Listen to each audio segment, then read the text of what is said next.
Hi, my name's Jason, and I used to be just a good old average American kid living in upstate New York. There's me.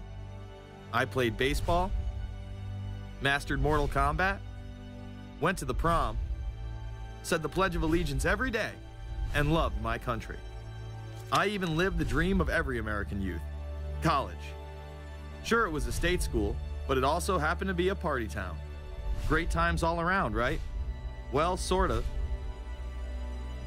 I still had to work hard as a pizza guy to make it. And of course, there was school. I had to figure out the computer graphics programs I was working with, as well as attend classes I didn't care about. I certainly didn't know much about geopolitics. Then 9/11 happened and everything changed.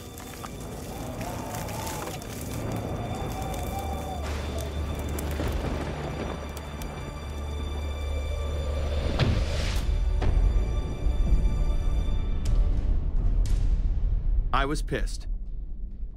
How dare the Muslim extremists massacre all those people? But was it all true? Prior to the invasion of Iraq, something didn't seem right. I then did a startling thing. I actually took a look at what happened that terrible September day. What I found horrified and angered me to such an extent that I took action.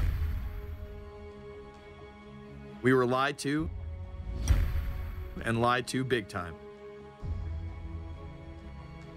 Before I knew it, I went from a normal college student to the political guy at the party to one of the guys that brought you the first internet blockbuster, Loose Change. The film would not only change my life, but countless others as well. So if you've ever seen Loose Change, the documentary about September 11th, conspiracy theorist documentary, it is riveting. Oh, like, yeah. you watch it, and by the end, not even the end, 10 minutes in, you're like... You got your car packed, your head... You're just like, oh my God, it's all true. So every place, there's questions coming from this documentary. And you don't have to believe everything in the documentary to still have questions come up. And you look back and you remember what you saw and what you were told, and now you have questions. We got the boogeyman out there. Wow. See, for many years it was communism, then it was the war on drugs, now it's the war on terror. All through our life, we've had to have a boogeyman. Loose Change took the truth about 9/11 into the mainstream with over 100 million views and allowed me to travel the country and even take on some of my detractors. The answer is no, they cannot. Jason, I think it's telling that every time you disagree with something, you call the people a liar. I'm not calling anybody a liar, sir. I'm calling you a liar because you are a liar. But if we were lied to about 9/11, then who was really behind it? A lot of people on the web were pointing towards the New World Order, but that was impossible. I mean, the Hulkster couldn't be involved, could he? The NWO is the only way to go, and what you gonna do? So I set out to find out if a New World Order really existed. And if it did, what was it? Who was involved? And what were their goals? The very word secrecy is repugnant in a free and open society. And we are, as a people, inherently and historically opposed to secret societies, to secret oaths, and to secret proceedings. For we are opposed around the world by a monolithic and ruthless conspiracy. It is a system which has conscripted vast human and material resources into the building of a tightly knit, highly efficient machine. Its preparations are concealed, not published. Its mistakes are buried, not headlined. Its dissenters are silenced, not praised. No expenditure is questioned, no rumor is printed, no secret is revealed. Some cringe when they hear the term New World Order, despite all of these prominent people using it.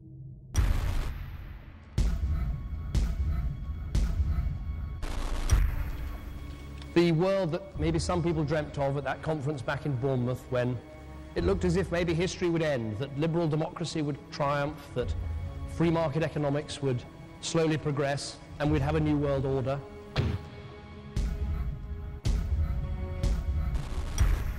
And together they helped to create, were the principal leaders in creating, a new world order and a winning strategy in the Cold War.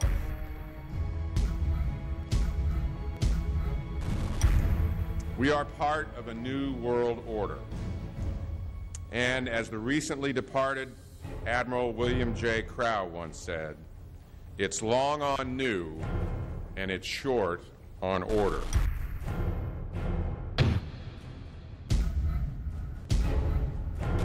Walter Isaacson wrote a wonderful book about some of the wise men who helped shape the New World Order following the Second World War.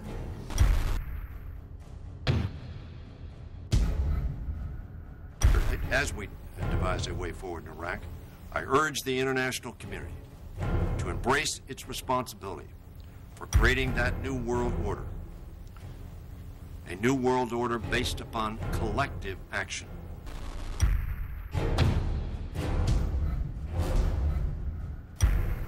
The transatlantic partnership was never just the foundation of our security. It was the foundation of our way of life. It was forged an experience of the most bitter and anguished kind. Out of it came a new Europe, a new world order, a new consensus as to how life should and could be lived.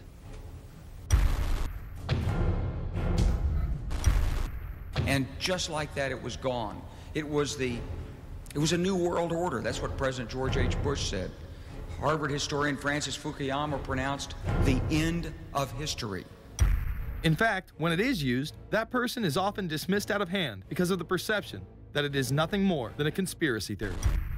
Actually, the idea of global governance and a one world order has been around for centuries, and the term New World Order has been used frequently in recent history.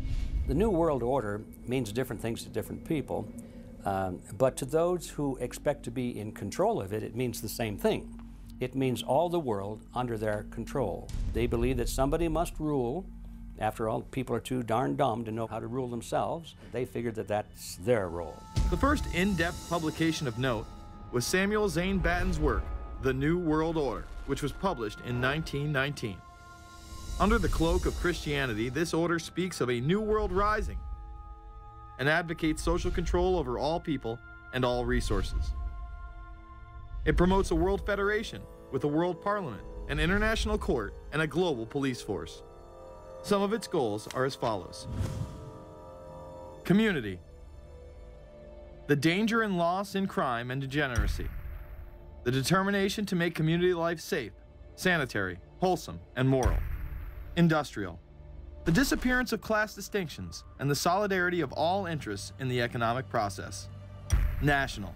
The conception of the nation's welfare as the supreme concern, with the policy that everything shall contribute to this end, and every person must do some useful work. International. The creation of an international mind, with a world consciousness and a world patriotism. The destruction of every arbitrary power that can separately and of its single choice disturb the peace of the world. World government is good, right? It put an end to war. Well, it could put an end to war because you just only have one dictator. I think Adolf Hitler had that in mind. He wanted a world government too, with himself as the master leader. Many have regarded Hitler as the apex of evil, a true heart of darkness. But how many people know that Hitler had his own vision of a new world order? Hitler had been promoted by the establishment. He graced the cover of Time magazine many times and was their Man of the Year twice. His vision was simple: unify Europe and then the world.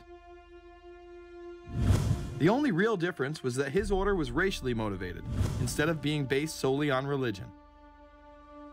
He even wrote a lesser-known follow-up to Mein Kampf in 1928,